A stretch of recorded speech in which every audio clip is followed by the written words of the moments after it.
নমস্কার বন্ধুরা, এই মুহূর্তে তোমাদের সকলের জন্য একটা বিরাট ঘোষণা করেছে শিক্ষা দপ্তরের তরফ থেকে। বর্তমানে শিক্ষা ব্যবস্থার একটা আমূল পরিবর্তন হতে চলেছে। যে পদ্ধতিতে এতদিন ধরে তোমরা পরীক্ষা দিয়ে আসছিলে সেই পদ্ধতির বদল ঘটতে চলেছে। এখন থেকে তোমাদের বই খুলে পরীক্ষা দেওয়ার ব্যবস্থা করা হচ্ছে। বর্তমানে তোমরা ওএমআর শিটে পরীক্ষা দেবে সামনেই, অর্থাৎ উচ্চ মাধ্যমিক পরীক্ষার্থীরা ওএমআর শিটে পরীক্ষা দেবে। মাধ্যমিকে ছিল খাতা কলমে পরীক্ষা দেওয়া, আবার উচ্চ মাধ্যমিকের ফাইনাল পরীক্ষাতে খাতা কলমে পরীক্ষা দিতে হবে। কিন্তু এবারে সেই পরিবর্তন ঘটতে চলেছে। খাতা কলমের পাশাপাশি বই খুলে পরীক্ষা দেওয়ারও ব্যবস্থা করা হচ্ছে। এবং কেন বই খুলে তোমাদের পরীক্ষা দেওয়ার ব্যবস্থা করা হচ্ছে, কাদের কাদের জন্য এই ব্যবস্থা করা হচ্ছে এবং কবে থেকে চালু হবে, নতুন শিক্ষা ব্যবস্থাতে আর কি কি সংযোজন করা হয়েছে, এই বই খুলে পরীক্ষা দেওয়াতে তোমাদের কতটা লাভ হবে, কতটা ক্ষতি হবে এবং তার সাথে এই বই খুলে পরীক্ষা দেওয়ায় কোন কোন জায়গায় তোমাদের বিশেষভাবে আলোকপাত করতে হবে সে বিষয়ে কিন্তু স্পষ্টভাবে জানানো হয়েছে। এবং সেখানেই স্পষ্টত বলা হচ্ছে 2026 সাল থেকে বই খুলে পরীক্ষা দেওয়ার সিদ্ধান্ত শিক্ষা দপ্তরের। চালু হচ্ছে নয়া নিয়ম। দীর্ঘ কয়েক বছর ধরে একই পদ্ধতিতে শিক্ষা ব্যবস্থা প্রচলিত হয়েছিল। ঠিক এ সময় শিক্ষা ব্যবস্থা নিয়ে বিরাট পরিবর্তনের মুখে রয়েছে শিক্ষা দপ্তর। শিক্ষা দপ্তর কর্তৃক আগামী পরীক্ষাগুলোতে খোলা বইয়ে পরীক্ষার প্রস্তুতি নিতে চলেছে, এমনটাই জানা যাচ্ছে। জানা যায় আগামী বছর অর্থাৎ 2026 সাল থেকে এই পরীক্ষা পদ্ধতি শুরু হতে চলেছে। যদিও গোটা দেশ জুড়ে শিক্ষা ব্যবস্থার পরিবর্তন হাওয়া বইছে। মুখস্থ নির্ভর পড়াশোনার বদলে এখন জোর দেওয়া হচ্ছে বিশ্লেষণী দক্ষতা, যুক্তি প্রয়োগ এবং বাস্তব অভিজ্ঞতার উপর ভিত্তি করে। এই ধারায় central board of secondary education অর্থাৎ CBSE 2026-27 শিক্ষাবর্ষ থেকে নবম শ্রেণীর ওপেন বুক অ্যাসেসমেন্ট চালু করার ঘোষণা করে দিয়েছেন। এই পদক্ষেপে জাতীয় শিক্ষানীতি NEP 2020 এবং national curriculum framework for school education 2023-এর সঙ্গে সামঞ্জস্যপূর্ণ বলে মনে করা হচ্ছে। সেখানে বলা হচ্ছে ওপেন বুক অ্যাসেসমেন্ট কি।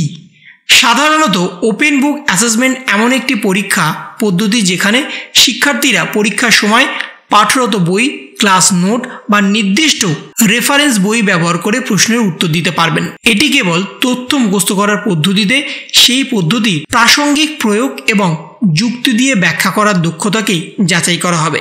এর মূল উদ্দেশ্য হচ্ছে মুখস্থ বিদ্যার উপর নির্ভরতা কমানো যাবে, সমালোচনামূলক চিন্তা শক্তি বৃদ্ধি পাবে, তথ্যের সঠিক প্রয়োগে দক্ষতা অর্জন করবে, বাস্তব জীবনের পরিস্থিতিতে জ্ঞান ব্যবহার করবে এবং তার সাথে বলা হচ্ছে কেন এই জরুরি পদ্ধতি আনা হচ্ছে। আমরা সকলেই জানি বর্তমানে শিক্ষা ব্যবস্থার পরীক্ষার ফলাফল অনেকটাই মুখস্থ করার ক্ষমতার উপর নির্ভরশীল। এর ফলে শিক্ষার্থীরা জ্ঞানের গভীরে যেতে পারে না, এমনকি বিশ্লেষণী দক্ষতাও গড়ে ওঠে না তাদের। ওপেন বুক অ্যাসেসমেন্টে পরীক্ষার্থীকে শুধু উত্তর মুখস্থ করার পদ্ধতিতে বিষয়বস্তুকে গভীরভাবে বোঝা এবং বিশ্লেষণ করা এবং প্রয়োগ করার উপরে উপস্থিতি বুদ্ধি রাখতে হবে। তাহলে বর্তমানে CBSE তরফ থেকে প্রথম এই চালু করা হচ্ছে ওপেন বুক অ্যাসেসমেন্ট। মুখস্থ বিদ্যা করলে আর চলবে না। বইয়ে যা যা আছে, নোটসে যা যা আছে, তোমাদের শিক্ষক শিক্ষিকারা যা যা দিয়েছে সেই সমস্ত তোমরা দেখে লিখতে পারবে, কিন্তু সেই সমস্ত লিখলে তোমাদের নাম্বার আসবে না।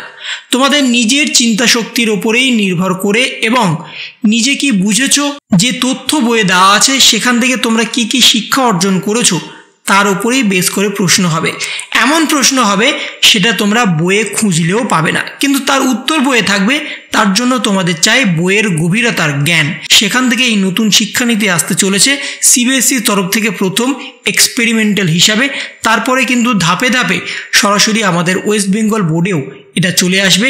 যেহেতু এটা জাতীয় শিক্ষানীতি হিসাবে গ্রহণ করা হয়েছে, তাই এই পদ্ধতিটা হয়তোবা 2026-27 সালে সরাসরি আমাদের ওয়েস্ট বেঙ্গল বোর্ডেও ওপেন বুক অ্যাসেসমেন্ট হয়ে আসবে এবং সেখানে তোমরা পাঠরত বই, ক্লাস নোট কিংবা তোমাদের নির্দিষ্ট শিক্ষক শিক্ষিকারা যে ফরমেশনে উত্তর লিখে দিয়েছে সেই ফরমেশনে তোমরা কিন্তু দেখে লিখতে পারবে।